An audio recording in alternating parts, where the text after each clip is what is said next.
స్టూడెంట్‌కి ఏందంటే వాళ్ళ డ్రీమ్ అనేది వాళ్ళు ఫుల్‌ఫిల్ చేసుకునేంత వరకు కూడా వాళ్ళతో పాటు ఉండేది రిసోర్స్. యెస్. ఒకసారి స్టూడెంట్ మన ఆఫీస్‌కి విజిట్ అయిన తర్వాత కూడా విజిట్ అయినాక అతని యొక్క డ్రీమ్ ఏదైతే యూనివర్సిటీ ఏదైతే కంట్రీ అనుకుంటున్నారో దానికి మాక్సిమం మనము అడ్మిట్ తెప్పియడానికి కానివ్వండి, కన్ఫర్మ్ అడ్మిషన్ తెప్పియడానికి కూడా మన ట్రయల్స్ అనేది మనం చాలా ఎఫర్ట్స్ పెడతాం మనము. రైట్. కానీ అది స్టూడెంట్ కూడా మ్యాచ్ అవ్వాలి ఆ యూనివర్సిటీకి.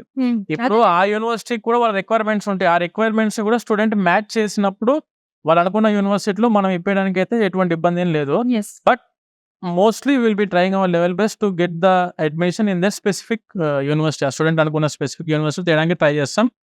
అతనికి వీసా వచ్చేంత వరకు కూడా హెల్ప్ చేయడానికి రిసోర్స్ అయితే ఎప్పుడు ఉంటుంది మేడం. సో ఇప్పుడు అర్థమైంది నాకు సెకండ్ ఫ్లోర్కి వచ్చిన తర్వాత రీసోర్స్ అన్న సౌండ్ అబ్రాడ్ లో ఎందుకు అంత ఎక్కువగా వినిపిస్తుందని. మరి నెక్స్ట్ ఫ్లోర్ లో ఏముంటుందో చూద్దాం. ఎస్.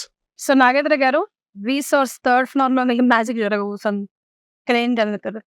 ఇప్పుడు మెయిన్గా ఈ ఫ్లోర్ ఏదైతే ఉందో మేడం, మనం ఏం పెట్టి పిలుచుకోవచ్చు అంటే the heart of the process.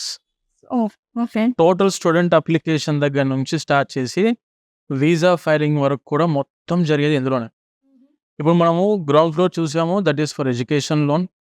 And first floor చూసాం, that is for mock interviews, లేదంటే మన back end team preparation and training R&D squad team కోసం. అండ్ దానితో పాటు సెకండ్ ఫ్లోర్ వచ్చేసి total counselling for all the countries and for all the universities. ఈ third floor ఏదైతే ఉందో స్టూడెంట్ యొక్క అప్లికేషన్, అంటే ఒక యూనివర్సిటీ అప్లికేషన్ దగ్గర నుంచి స్టార్ట్ చేసి యూనివర్సిటీ వాళ్ళతో కరెక్ట్గా ఫాలో అప్ చేసుకుంటూ వాళ్ళ అడ్మిట్స్ తెప్పేయడము. దాంతోపాటు మెయిన్గా చాలామంది కన్సల్టెంట్లు ఫోకస్ చేయడం ఒక చిన్న పాయింట్ ఏంటంటే స్కాలర్షిప్స్. ఓకే. ఇప్పుడు మన దగ్గర నుంచి ఏ ఒక్క స్టూడెంట్ ఏ యూనివర్సిటీకైనా across the world, it may be US, UK, మనం అనుకున్న ఏ కంట్రీస్ అయినా కానివ్వండి, ఒక యూనివర్సిటీకి ఒక స్టూడెంట్ అప్లికేషన్ పెట్టారంటే ప్యారలల్గా ఆ యూనివర్సిటీ అప్లికేషన్తో పాటు స్కాలర్షిప్స్ కూడా అప్లై చేస్తాం మనం. అవన్నీ జరిగేది ఇక్కడ నుంచే.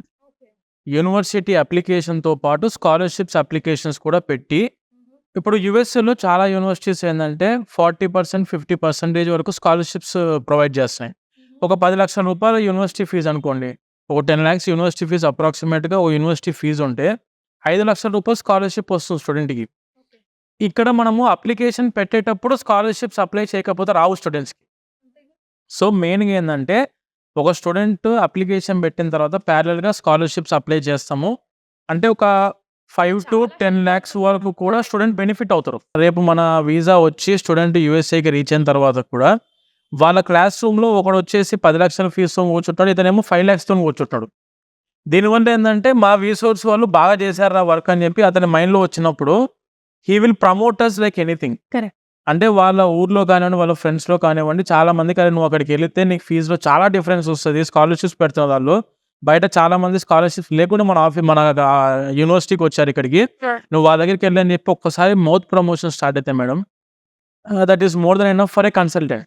ఎస్. ఇప్పటికే మంచి పేరు సంపాదించుకున్నారు.